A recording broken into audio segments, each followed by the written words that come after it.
Hello and welcome to Storytime Sunday. Today we're going to be talking all about what's been going on with this lady. Crazy Pulmonary embolism. We filmed most of it, but there's a lot of information that you guys don't have yet. And we just want to give the whole story.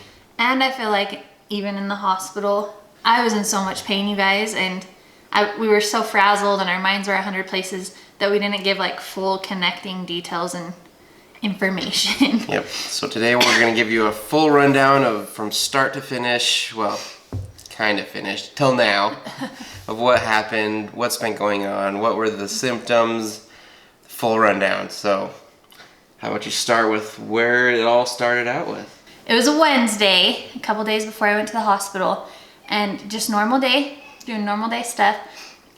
We got back to the house, the kids and I, and McKinley and Canyon were both sound asleep. I think I even vlogged it. You guys, the scariest thing just happened. Or should I say happened a half hour ago, because it took me a half hour to really even be able to talk again. That was really scary. Hang on. Whew. You guys saw that McKinley and Canyon were both asleep in the car when we got home. So to make it easier, so I didn't have to make more trips, I just picked Canyon up, laid him over my shoulder, and then with this arm I grabbed Kinley's car seat and I carried both of them inside. Well, by the time I laid Canyon down, my heart was racing and I couldn't catch my breath. I was like, what the heck? I'm not that out of shape yet. And then I took Kinley and I laid her down in her crib. Well, as soon as I laid her down, I was going down. I still had to go outside and get groceries out of the car, get my purse, get my water, but there was no way I was gonna make it. So I'm not even kidding. I fell over on the couch and my chest hurt. And I just had to lay down. My front door was wide open and I just put my arms up and I was trying to catch my breath. I couldn't. It was so hard. It was so bad. I felt like I was hyperventilating almost. Hurt. It was really scary. My heart was beating so hard and so fast that it was painful in my chest and I could not catch my breath. I was hyperventilating almost. I could not breathe. So that was really, really scary. My cute boys, Kodo was like, Mom, are you okay? So they went out and got the groceries and stuff for me, which was so helpful, but I don't know what just happened, you guys. I don't know if carrying Canyon and McKinley in at the same time from the car was just too much. That's just weird. I do that stuff all the time. I'm constantly carrying multiple kids and I don't know. That was so weird. I don't know if it was because we were out in the sun for 4.5 hours and I hadn't drank water the whole time I was there.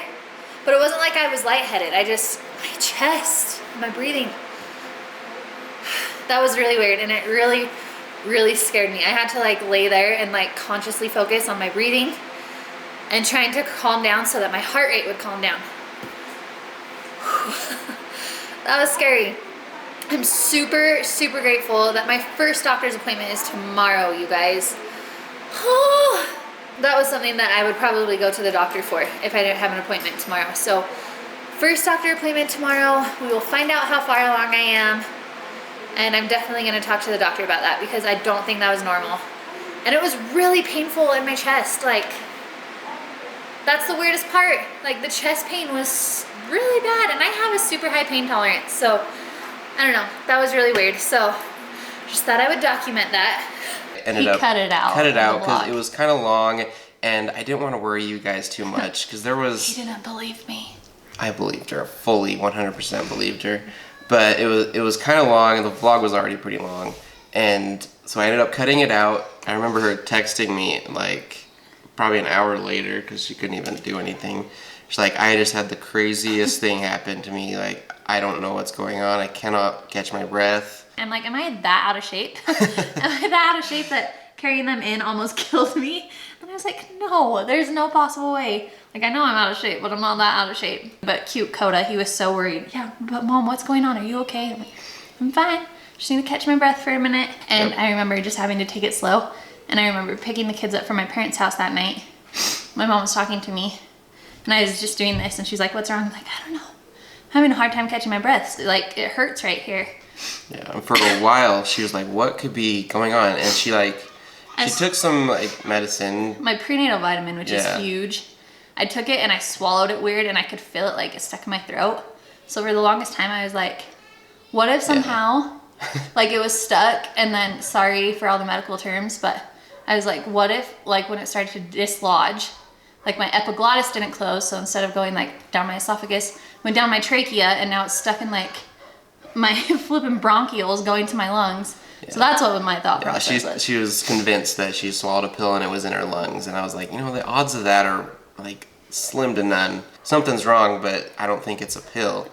And like it was just that kind of one episode where she like that kind of crazy, so and then it kind of just went away. Like she it was hard to catch her breath for a while, but like it wasn't like anything too crazy after that. Yeah, well, and you guys saw, I was just like, I don't feel good.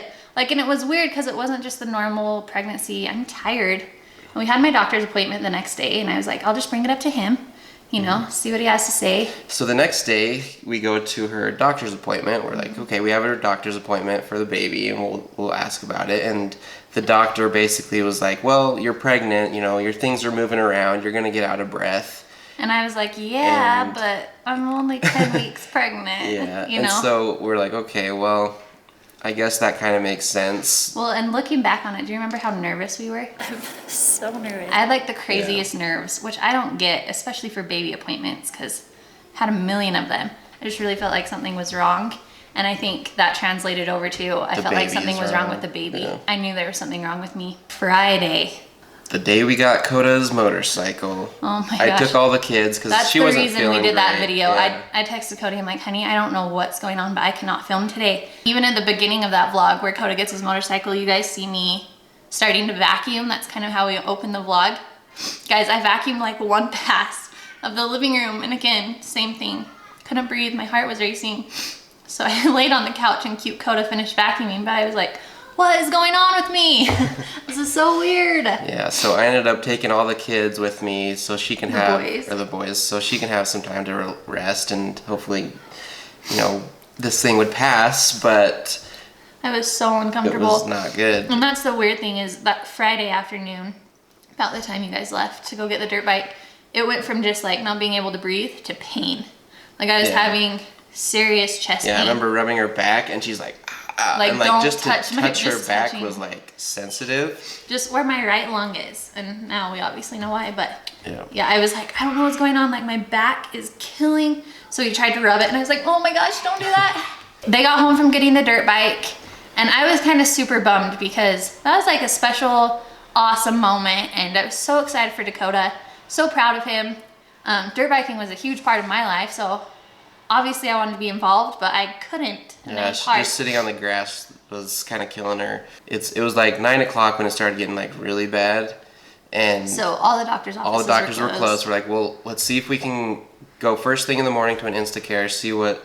Yeah, so I Googled it and I was like, when does our urgent care open? And it was 8 a.m. And I was like, okay, if I can make it till 8 a.m., we'll just go to the urgent care, and then we don't have like the crazy emergency room fees or whatever. Yeah. So Cody and I went to bed, and it was like. Well, I went to bed.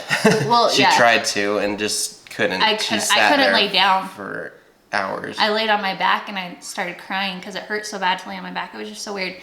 And so finally, at like 12:30, I said, will you help me move some pillows out to the couch, because I don't want to keep you awake all night. So he moved me out to the couch, and from about like 12:30 to 2:30, 2:30 is when I came and woke you up. Yeah. I was trying my hardest to get comfortable on the couch. I had pillows everywhere. I could not lay down or I couldn't breathe. And so I was just trying to get comfortable. And then finally, I think it was like 1:30 in the morning. I was like, this is ridiculous. Like something is seriously wrong and I need to figure it out. So I jumped on Google, started researching things, which is generally a big no-no. Don't do that, you can scare yourself.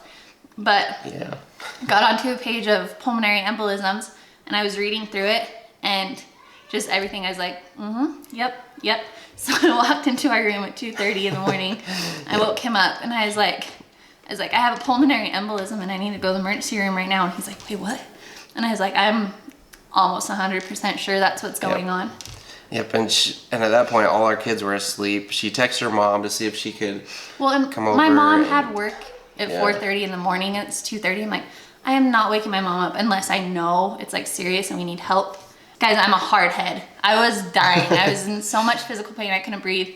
Probably wasn't the most bright idea, but I just drove myself to the hospital. And by the time I got there, and just like seriously walking 10 steps would like kill me at this point. So walking from where I parked at the emergency room into where you check in at the counter, poor lady like that checks you in, I pretty much fell over on the counter. And she's like, what's going on? And I'm like, I have really bad chest pain and I can't breathe. And that's like all I could get out. So obviously they like rushed me back. And I had like 5 guys working on me at one time. And I just remember being like, I'm 10 weeks pregnant, just please know that I'm pregnant. And they were trying to figure out what was going on. And immediately IVs, I guess, my oxygen was super low. My oxygen was almost like 69 when I got to the emergency room, which is dangerous, super low. And my heart was through the roof. Like my heart was like, I was like sprinting a marathon. So they were worried, obviously, but the poor ER doctor, he didn't get off on a good foot with me because he looked at one of the nurses and he said, will you go make her a GI cocktail? Which I used to make those for my patients. And it's like Pepto-Bismol and a few other things to like settle your stomach and digestive system. He's like, I think she's got some pretty serious indigestion going on. And I looked at him and we like deadlocked eyes and I said, something is wrong with my right lung. And he's like, how would you know that? And I'm like, I don't know, I just know that. So they did some blood work, they drew some blood, and they came back like 20 minutes later and they said, okay, well your blood work is showing blood clots in your lungs. And kind of just looked at him like, I told you. So at that point they said, we do not like to do CT scans on pregnant women, but since it's pretty serious. Yeah, with your symptoms, how your body's handling this, your vitals, and what your blood work shows, it's medically necessary. So that was really scary for me because I had to sign a bunch of papers. She was alone. I was alone. Just found out I had blood clots. Had to sign a bunch of papers saying that I knew the risks being pregnant and getting this procedure, and then laying on that hard, it's like a rock for the CT scan.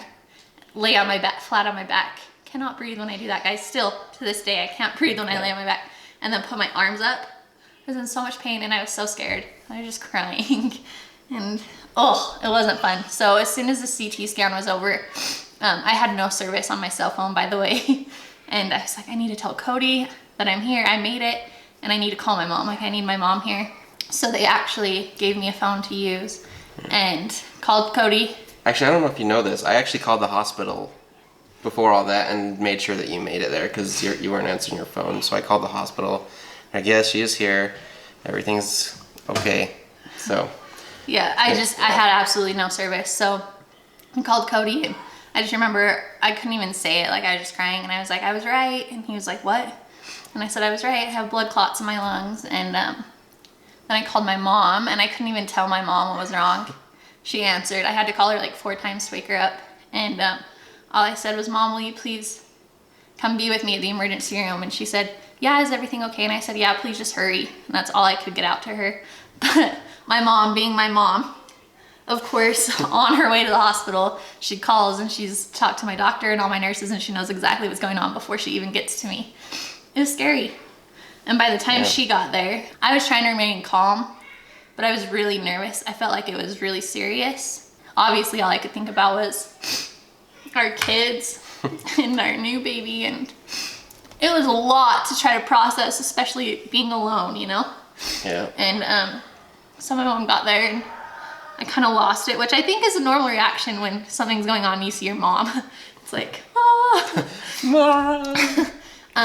But then it was scary because she'd only been there for like 10 minutes and my left arm went completely numb and the left side of my face and my mouth went numb and was drooping and they thought I was having a stroke. And yeah, that was scary. I was trying to relax my mind because every word they were saying, you know, normally they think like using medical terminology, it's kind of going over the patient's head. I was understanding every word they were saying and I was just so scared. I was so scared. So they said, well, you need to take you by ambulance to an ICU in Salt Lake right now. And you guys pretty much saw where it picked up from there, but. Yep. Aubrey came over and I went to the hospital, met them at where they took her for the ICU. And from there. Steve and Ryan, my mom and me there. Steve and Ryan were there. Shelby and Maddie showed up. We gave her a priesthood blessing and Actually, she got one in the hospital when she was in the ER as when they well. thought I was having a stroke. My mom was like, we can't wait. So she was running around the hospital looking for anyone with the priesthood. And the sweetest nurse came and gave me a blessing, and it was really special. It was awesome. Yep.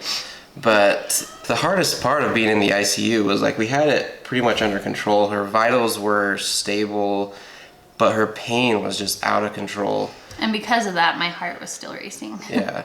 And so they were trying different medications, and with her being pregnant, they couldn't do a lot of medications. They couldn't just blow the clot out because it would have terminated the pregnancy. Their hands were basically tied. Yeah. So you have 2 pulmonary arteries going from your lungs to your heart. So it's the blood that gets oxygenated to your lungs and it goes back into your heart. Both of mine had a clot, but the one on the right side was huge. Super big, completely cutting off all blood flow to my right lung. And that's why the whole right side of my back and my right side of my chest hurt. Sorry, I still get winded talking. Yeah. They were really nervous about the one on the right side because I had no air movement, like none. Yeah, I even listened to it. stethoscopes. You couldn't hear anything. You could hear breath on the other side and not on the other. Yeah, and so it was really scary because it was pretty serious. And yeah, like he said, being pregnant, there's only so much you can do for pain. And then not only that, but with no blood getting to your lung, and most of my lung was infarcted, which means it was just dead, completely dead tissue because of the lack of blood and oxygen getting to it. So there was like no medicine would touch it because first of all, there was nothing getting to it. So it wasn't like blood or oxygen could take the medicine into my lung, but it was painful, you guys. They tried 3 or 4 different pain meds. Finally, we found 5. one that was touching the pain so that we were able to up that dose and kind of control it from there. Yeah, it was ibuprofen, and you're not supposed to have ibuprofen when you're pregnant. So they're like, we'll give it to you this one time just to help you sleep. It was Saturday night, that first night I was there. It helped, but then the second it wore off, I was dying again. Yep, so then we found another one that ended up working. But that was crazy because I could have it every 4 hours. And it needed to be right on the money or I would be dying again. Yeah, it was horrible. Like for me, just sitting there watching, I couldn't do anything. I couldn't even like touch her because it would make her in pain. I didn't even want to talk to her because she was so short of breath and like it would just make her heart race. So I was literally sitting there watching her in pain and getting stabbed like with so probably many 20 needles more. Like every hour they'd come in and stab me again with something. Yeah, it's like, let's just add a needle prick on top of all your other pain. So luckily she was stable for a few days in the ICU. They transferred her to just a normal hospital for another day. 2 days. 2 days. And so we were able to get the pain under control at that point, and so we felt comfortable to go home. I was really nervous though to come home. Oh yeah, I told her, I know she's worried about the kids, like she's gonna want to take care of the guys, kids at this and point, everything. when I came home, I still could barely walk to my toilet in the hospital room. Like, yeah, I was still in a lot of pain. Yeah, so I told her, like, do not do anything at home. You sit on the bed or couch and you do nothing. We're still taking care of you like you're at the hospital, but we were at home and you're able to see your kids. So that's kind of where we're at now, guys. Like, the pain has subsided. She's off pain meds now, but she's still suffering from the shortness of breath, the hard to walk places. So it's basically a waiting game, trying to build up strength in her lungs. And it's crazy for sure. I don't know. Something we never thought would happen. No, and now it's just getting used to, what the rest of my pregnancy will be like. The shots, the blood thinner shots, they're not fun. Oh yeah, we didn't mention we have to give 2 blood thinner shots one every day. morning and one every night in my stomach. That's to prevent any other blood clots that are happening. My stomach is black and blue and purple on both sides. Yep, already. No fun. It's not fun. And it's not even like that the injection's that bad and I do it to myself, but it's the blood thinner medication. Actual medicine. It burns so bad for like a good 20 minutes after the injection. So it's not something I look forward to every morning and night, but no, we're at least glad that we've got it under control. We're so grateful for modern medicine. The doctors were saying, like 100 years ago, you would have just died from this. We're glad for that, for modern day medicine, for all your prayers. I know they were answered. I get to go to work tomorrow, so cross our fingers everything goes good there. We're just playing it day by day pretty much. And thank all of you so much for all your comments and sorry. Goodness. Going through something like that is not fun and it's not easy, but when you feel like the love and the support of so many people behind you, it makes it a lot easier. So thank you all so much. Definitely. And our families and our friends. My goodness. Yeah. It was ridiculous how much We've love had we were so shown. much, and it really puts into perspective how lucky we were, and we still are. You know, like, Well, like not even having to give a second thought about our 4 kids when we were in the hospital. yeah, Like, that's a lot of kids to take care of, and well, it's not just only that, but it's done. a lot of things. You know, like there's a lot going on, and everyone works, and everyone has other stuff going on, and we didn't even have to think about it. Yeah, so we were very blessed. It's definitely something that's going to be a trial for us for the next few months, trying to get her up to speed on everything, and we're just taking it easy. Yeah. Well, So- and right now I've just reached a frustrated stage because I'm like, my pain is almost gone, so I'm feeling good. So I feel like I should be able to do things. So I'll like load the dishwasher and I'm like, oh my gosh. And so it's just frustrating because I'm like, I should be able to do this and I can't. So it's just, I just have to take a lot of breaks and a lot of downtime. Yeah. Like, it really put things into perspective for me when Kenzie was like, I would rather have given birth to all of our kids In one in day. one day than do this over again. Because, And 2 of those were natural, mind you. Yeah. And I meant that wholeheartedly. yeah, it really just hit me like, whoa, this is a lot of pain. It's one of those things that once you have something happens, you hear all the stories of everyone who's ever had that you know of. And there was 3 or 4 that were like big dudes that it put them on their back for A guy in our neighborhood. for weeks. He's a big, tough dude, and it wiped him out and Yeah, so- said it was the worst pain. And I'm like, I don't feel so wussy now. Yeah, it's. I'm glad I don't have to do it, but Well, and they she's said, tough. Thanks, babe. And they said, obviously, you can get blood clots in lots of places. My cousin got one in her arm. Your legs. They're thinking mine came from either my legs or my pelvis and traveled up to my lungs. But they're saying the most painful place for them to be is your lungs because You breathe. you're feeling the pain with every single breath. So, Yeah. yay. She's a tough girl. She's still tough, still kicking through. I'm not tough.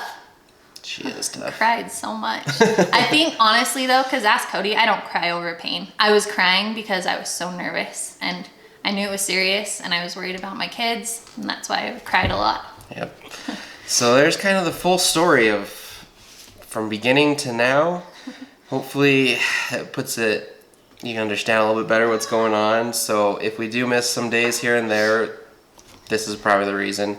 But guys, thank you so much for watching and for loving us and supporting our family. We truly appreciate all your care.